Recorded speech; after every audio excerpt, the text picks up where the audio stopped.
It is 1946. A woman lies on a table in Washington, D.C. Her name is Sally Ellen Ionesco. A doctor places 2 electrodes against her temples and sends a current through her brain until she goes under. No anesthesiologist, no surgeon. The current is the anesthesia. Then he lifts her eyelid. He takes a thin metal instrument, something that looks like an ice pick, and he sets the point against the bone at the top of her eye socket. He picks up a mallet, and he taps it through her skull. He sweeps the instrument back and forth inside the front of her brain. The whole thing takes a few minutes. There is no incision to stitch, no scar to hide, just 2 eyes that will bruise black over the next few days. When it is over, he sends her home in a taxi. This was not a crime. Not in 1946. This was medicine. It had a name, it had a Nobel Prize behind it, and it would be performed on tens of thousands of Americans before anyone in power decided to stop it. Whew, this is the story of the lobotomy. I want to be careful with this one, because the easy version of this story is a monster story. One mad doctor with an ice pick and a god complex roaming the country, doing damage. And that doctor exists. We are going to spend a lot of time with him today. But that version lets everyone else off the hook. And the truth is worse than one madman. The truth is that the lobotomy was normal. It was respectable. It was written up in newspapers as a miracle. Hospitals welcomed it. Families asked for it. Fathers signed for it. A man won the highest prize in medicine for inventing it. The horror here is not that one person did this. The horror is how many people said yes. So here is the question I keep circling. How does mutilating a human brain become a treatment? Not in some distant century, in America, in the time of automobiles and movie theaters and the Kennedy family, within living memory. To answer that, we have to understand the world that wanted it, a world of overcrowded asylums and no good options, where doctors were desperate enough to try almost anything. We have to meet the man who turned brain surgery into a roadshow. We have to sit with the people it was done to, because they are the ones who paid for it, and most of them never agreed to pay. And we have to ask why it finally stopped, because the answer to that is not as comforting as you would hope. 20,000 lobotomies in Britain, around 50,000 in the United States, most of them packed into just a few years at the start of the 1950s. Those are not numbers from the Dark Ages. Some of the people who lived through this are still alive. Let's start with the world that made it possible. Picture a state mental hospital in America in the 1930s, before the lobotomy, before the pills. It is overcrowded. Wards built for hundreds hold more than they were ever meant to. Many of the people inside will never leave.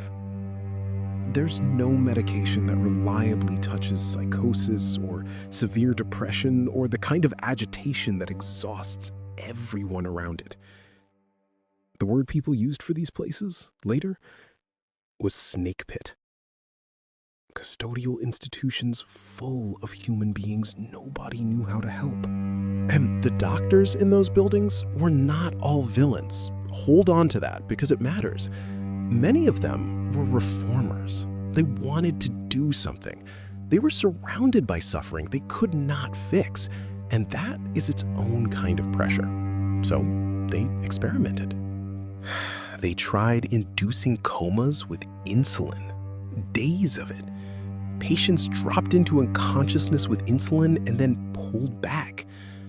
They tried triggering convulsions on purpose with a chemical called metrazole. Seizures induced in a sick person because someone hoped the seizure would help? They tried electroshock. None of it worked the way they hoped. But that is not really the point. The point is what each of these did to the imagination of medicine, because each one chipped away at a line that used to feel solid. The line that says, you do not do violent things to a sick person's body and call it care. Every coma, every induced convulsion, every jolt of current moved that line a little, so that by the time someone proposed cutting into the brain itself, it did not sound insane. It sounded like the next step. The line had already moved. The lobotomy just walked through the space where it used to be. The idea itself came from Europe. In Portugal, in the mid-1930s, a neurologist named Antonio Agas Moniz began cutting into the front of the brain. He called it leucotomy. The theory was that severe mental illness lived in the connections between the frontal lobes and the structures deeper inside. And if you severed those connections, you could sever the illness, quiet the storm. The surgery itself was done by a neurosurgeon working with him, a man named Almeida Lima, the kind of name that gets lost in these stories while the famous one survives. Remember that. The hands that hold the instrument and the name that gets remembered are almost never the same. And here is the detail I cannot get past. In 1949, Moniz won the Nobel Prize in Physiology or Medicine for it. Let me read you the official wording. This is from the Nobel record itself. The Nobel Prize in Physiology or Medicine 1949 was divided equally between Walter Rudolf Hess and Antonio Caetano de Abreu Freire Agas Moniz for his discovery of the therapeutic value of leucotomy in certain psychoses. The therapeutic value. That is the phrase. And the prize was never taken back. To this day, if you look up the 1949 Nobel laureates, Moniz is still on the list. The Nobel Foundation's own biography page now admits, quietly, that the operation led to serious personality changes and that its use collapsed once real medications arrived. But the prize stands. And here is a small detail that I think tells you everything about how this spread. According to NPR's account, the man who nominated Moniz for that Nobel Prize was the American we are about to spend the rest of this episode with, Walter Freeman. The evangelist nominated the inventor. The student put the teacher up for the highest honor in medicine. And the committee agreed, and the seal was set. That is the legitimacy this procedure carried. Not a back alley experiment. A Nobel, championed by its most enthusiastic believer. Now, the idea crossed the Atlantic, and in America, it found the man it had been waiting for. His name was Walter Jackson Freeman II, born in Philadelphia in 1895. A neurologist and a neuropathologist, well-trained, well-connected, ambitious in a way that the people around him noticed early. One medical history describes his flair for showmanship and his habit of clashing with authority as things that showed up when he was still young. Picture him for a second, because the picture matters.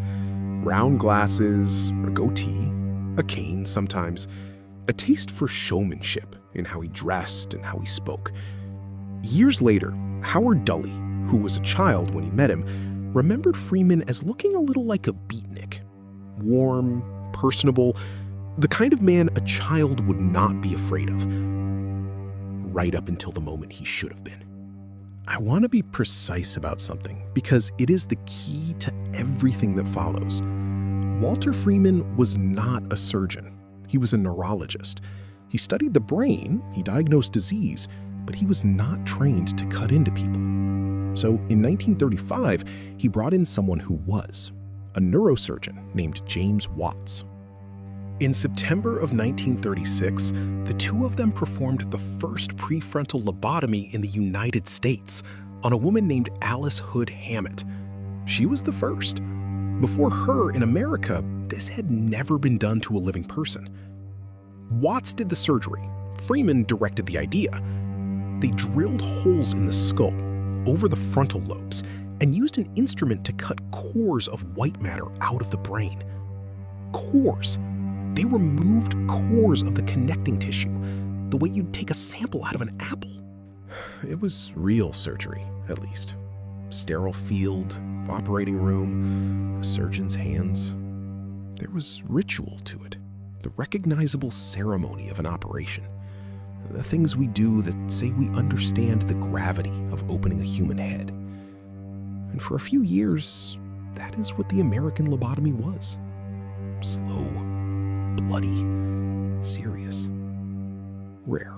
But Freeman wanted more. He wanted it faster. He wanted it everywhere. And a careful, sterile, skull-drilling operation that required a trained neurosurgeon was never going to be everywhere. So he found another way in, through the eye. The technique was called transorbital lobotomy. Freeman performed it in the United States for the first time on January 17, 1946. That was Sally Ellen Ionesco, the woman from the very start of this episode. Electroshock to knock her out, an instrument through the top of the eye socket, cuts in the frontal lobes. No drilling, no scar, sent home in a cab. Here is how NPR summed up why Freeman loved it. The transorbital lobotomy left no scars, apart from 2 black eyes. Took less than 10 minutes. Could be performed outside of an operating room. And according to Freeman, produced better results. Less than 10 minutes outside an operating room. No scar? He had taken brain surgery and turned it into something you could do in an office, between appointments, without a surgeon in the room. And that is exactly what split him from James Watts. Watts was a surgeon. He believed brain surgery belonged in an operating theater, done by people trained to be there. When Freeman started driving an instrument through eye sockets in offices, Watts pulled away. The sources disagree on exactly when the partnership broke. Some say 1947, some say 1950, but they agree on why. The surgeon looked at what his partner was doing and did not want his name on it. Freeman did not slow down. He sped up. He put the operation in the trunk of his car, and he took it on the road. Over the years, he traveled to 55 psychiatric hospitals. He crossed and recrossed the United States 11 times. He performed the ice pick lobotomy in 23 states. Think about what that actually means. A man, alone, driving from state to state, hospital to hospital, with the tools of brain surgery in his luggage. Arriving like a salesman, demonstrating his product on the patients the local doctors brought him. Then getting back in the car and driving to the next town. 23 states. He was not hiding. He was touring. You will hear this trip called the Lobotomobile. It is a great word. I have to be honest with you about it, though, because Freeman's biographer found no evidence that Freeman ever used that nickname himself. The road trip is real, fully documented. The cute name came later. I am telling you that because the real thing does not need to be exaggerated. A man drove across America performing brain operations through people's eyes. That is enough. StoryCorps called him, and I think this is exactly right, equal parts physician and showman, a barnstorming crusader for the procedure. A crusader. That is the word for someone who believes. And Walter Freeman believed. Let's talk about the instrument, because the instrument is where the legend and the truth get tangled, and the truth is stranger. People say ice pick lobotomy, and they picture exactly that, a kitchen ice pick, the thing you'd use to break up a block of ice for a drink. That picture is partly correct. According to Freeman's biographer, Jack L. High, in the early days, Freeman did use an actual household ice pick, a real one, from a drawer, stamped with the name of the company that made it, the Uline Ice Company. L. High's best estimate is that Freeman used a kitchen ice pick on the first dozen, maybe 2 dozen living patients before he moved to purpose-built tools. Sit with that. The prototype for a psychiatric brain operation performed on tens of thousands of people, was a tool he found in his own kitchen. Later, the instruments were made properly. There's a set preserved at the Smithsonian from around 1950, machined by a man named Henry Ator. Steel and stainless steel in a leatherette case. They have a clinical name now, the transorbital leucotome, the orbitoclast. But that is the arc of this whole story in one object.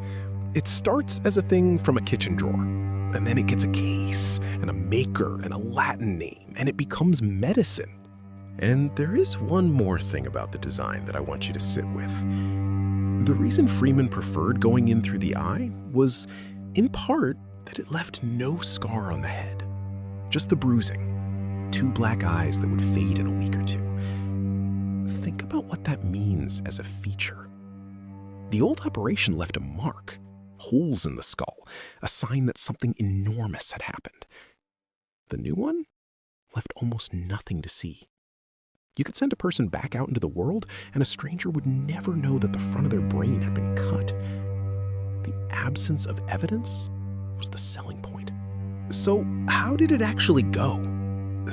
The patient is rendered unconscious by electroshock, no general anesthetic. The current is what puts them down. Freeman, by the accounts, did not wear gloves, did not wear a mask, was not careful about sterilizing his tools. One essay on the history notes exactly that. And Freeman himself, quoted later, was impatient with what he called, and I am quoting him, all that germ crap. That is the man, going into a human brain bare-handed, calling sterility germ crap. Let me give you a witness, because I do not want this to stay abstract. A nurse named Helen Colmer assisted Freeman with a transorbital lobotomy in West Virginia in 1954, in a room full of people who had come to watch. Here is what she remembered. He had an instrument. To me, it looked like a nail, a great big nail. It had a sharp point, and he inserted this in the corner of the individual's eye and banged it with a mallet. A nail. A great big nail. That is a nurse who was standing in the room. And she said the room was full. People had come to watch. This was not done behind a closed door in private with the shame that violence usually wants. It was done in front of an audience because Freeman believed in it. And a man who believes wants witnesses. And she remembered something else. She remembered losing a patient. The bleeding could not be stopped. Somebody went in through the eye and somebody bled. And somebody in that watching room realized this person was not going to wake up. And then, presumably, the day went on. Here is another witness, a doctor named Wolfhard Baumgartel, who watched Freeman work at a state hospital in Ohio. He said Freeman did between 15 and 20 of these in a single day, and he could not understand the calm of it. His words, "How can a man be relaxed just going blindly into a brain?" Going blindly into a brain? 15, 20 times a day. Relaxed. There are accounts of Freeman working on both eyes at once, an instrument in each hand, both orbits at the same time. For the speed of it, for the show of it, I will tell you that this image is reported, but not as nailed down as the rest, so I hold it a little loosely. But hold it at all, and it tells you who he was. Even the rumors about Walter Freeman are about going faster. And here's the thing nobody could honestly promise about any of it. What it would do to you. Whether you would come out better or worse or not come out as yourself at all. The neurologist and historian Elliot Wallenstein summed up the real range of outcomes, and there is no version of this sentence that is not chilling. Some patients seemed to improve, some became vegetables, some appeared unchanged, and others died. That is the menu. Improve. Vegetable.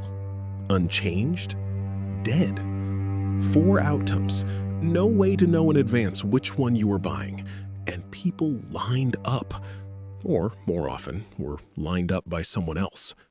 Now, I want to slow all the way down, because we have been talking about a man and a method, and it is time to talk about the people this was done to. This is the part of the story that should be hard to hear. If it is easy, I have told it wrong. Start with a name you know, Kennedy. Rosemary Kennedy was the eldest daughter of Joseph and Rose Kennedy. Born in 1918, the National Park Service describes her as a child who was affectionate, eager to please, living in a time that offered almost nothing for people with intellectual disabilities. As she got older, the family records say she grew harder to manage. Her sister Eunice later wrote that Rosemary seemed to be going backward, becoming, in her words, increasingly irritable and difficult. In November of 1941, her father arranged a lobotomy. Rosemary was 23. Here is the National Park Service, plainly. In November 1941, Mr. Kennedy arranged to have a lobotomy performed on Rosemary. It was immediately clear that the operation had drastically failed. Immediately clear. The JFK Library puts it this way: the procedure left her permanently incapacitated and unable to care for herself. She lost much of her ability to walk and to speak. Her personality was gone, altered forever. She was sent to an institution in Wisconsin, and she lived there for the rest of her life. She died in 2005 at 86. She was a young woman who had been presented at court in London, and a decision made by the men in her family in a single operation erased the person she was and replaced her with someone who needed lifelong care. The family did not talk about where she had gone for years. That is what this could do to a daughter of the most powerful family in America. Now, think about what it could do to people with no power at all. Howard Dooley was 12 years old.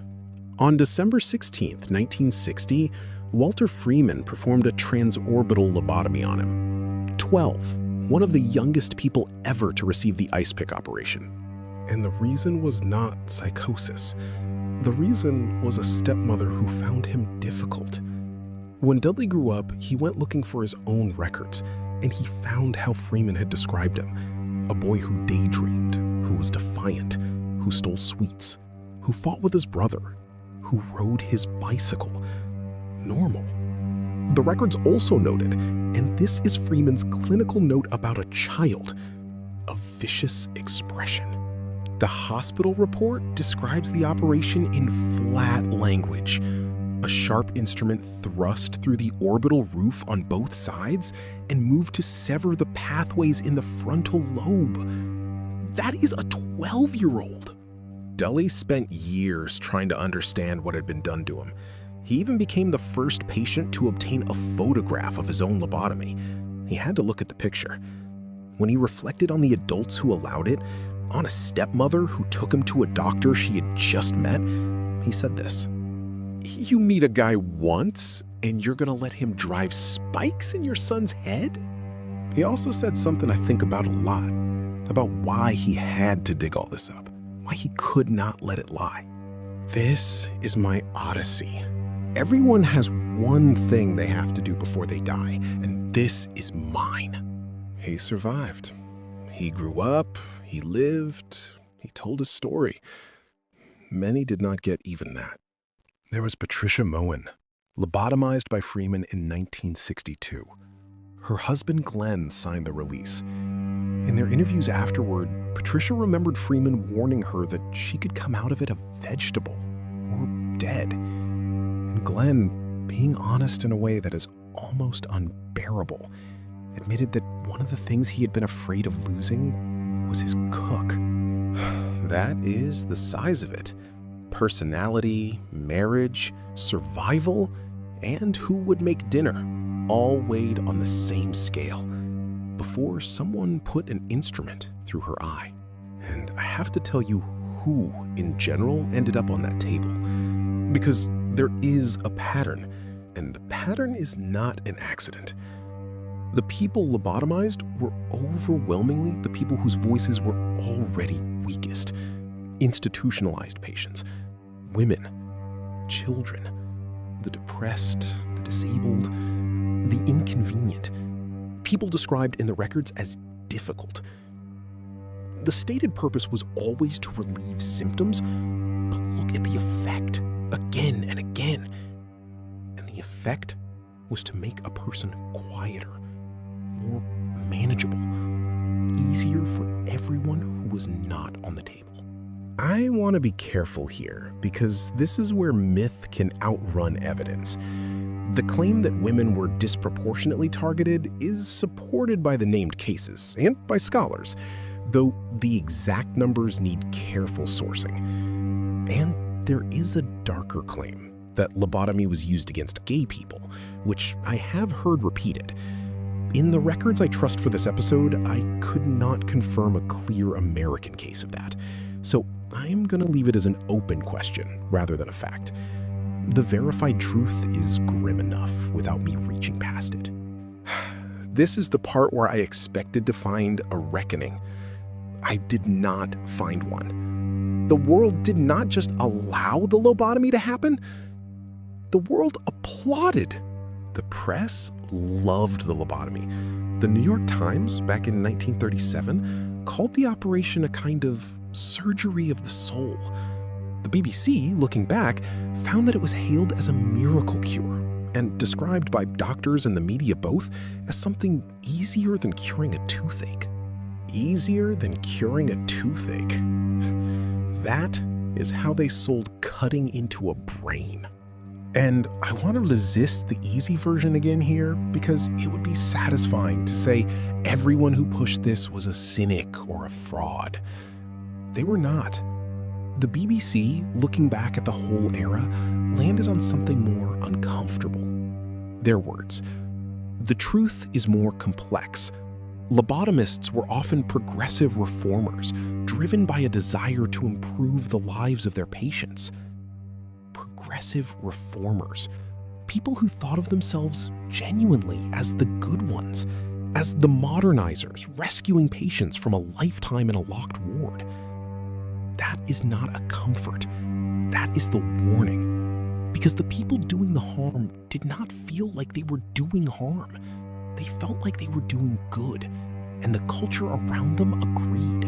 And you can see why it worked. If you put yourself in that overcrowded hospital, there was also money in it, quietly. It cost a state a small fortune to warehouse a person for life. An operation that might send that person home, or at least make them quiet enough to manage with fewer staff, was not only a medical proposition, it was an economic one. Nobody likes to say that part out loud.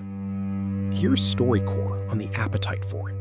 In the era before psychiatric drugs, when state institutions were overflowing with mentally ill patients, often living in snake pit conditions, hospitals, families, and the press were eager to embrace miracle cures like the ice pick lobotomy.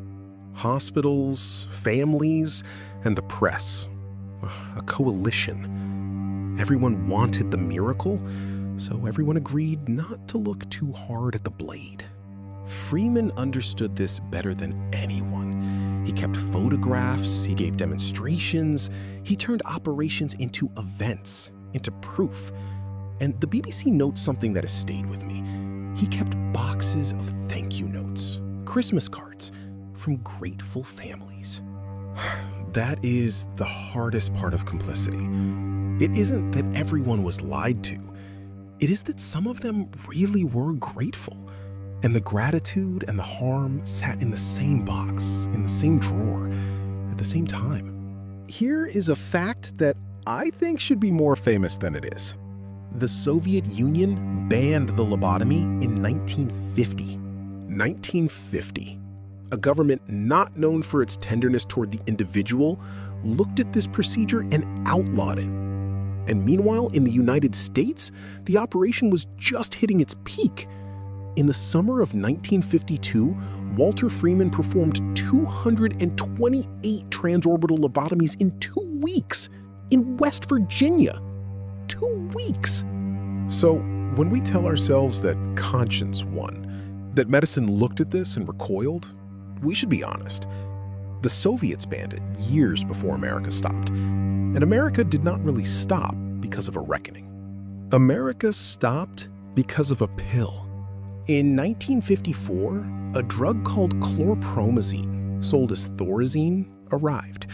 For the first time, there was a way to quiet a psychotic patient that did not require cutting. Something you could give to thousands of people, cheaply, that did not destroy the front of the brain. And the same institutions that had reached for the ice pick simply reached for the bottle instead. That is what I mean when I say the ending is not comforting. The lobotomy did not lose a moral argument. It lost a competition.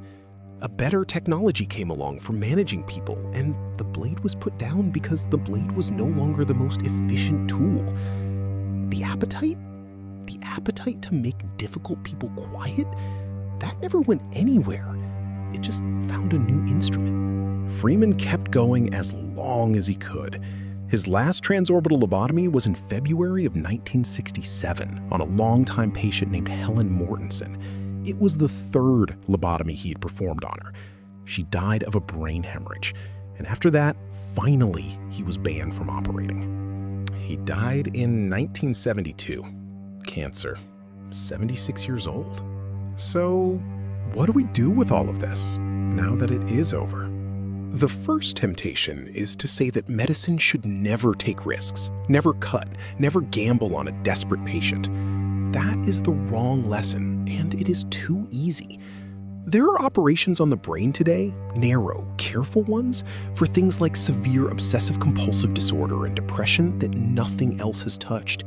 They involve imaging and review boards and real consent, and they are nothing like a man with a mallet in a room full of spectators. Risk is not the villain here.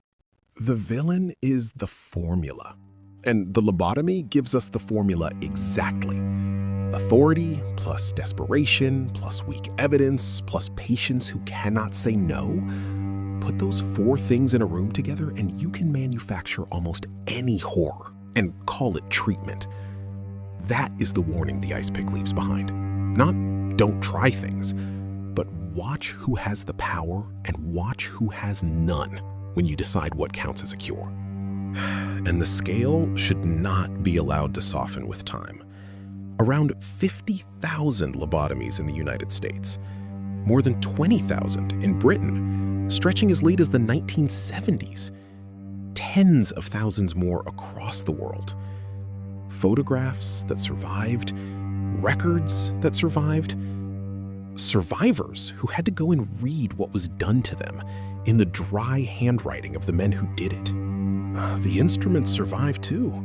There's a set behind glass at the Smithsonian, steel in a leatherette case. People walk past it. It looks like nothing. It looks like tools. I keep coming back to the taxi. Sally Ellen Ionesco, 1946. Put under by electroshock, an instrument through the eye into the brain. And then, when it was done, a cab home, like she had been to the dentist, like it was nothing. That image holds the whole thing for me, because the horror of the lobotomy was never only the instrument. The instrument is easy to be afraid of.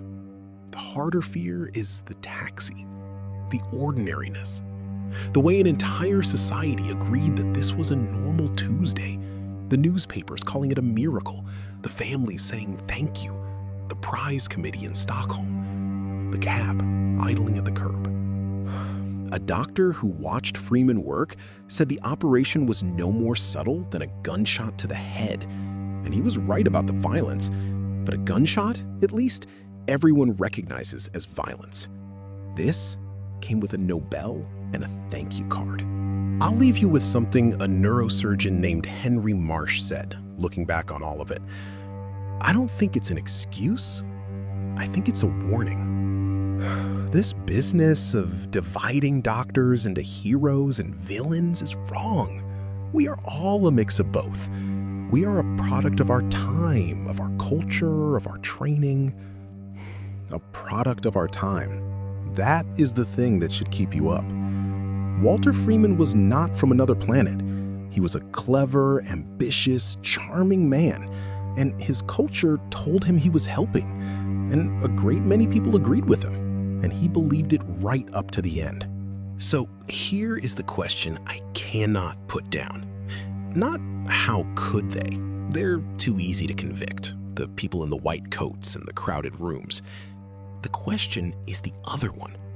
What are we doing right now, today, with all our certainty, that someone will tell like a horror story in 50 years? What is our ice pick?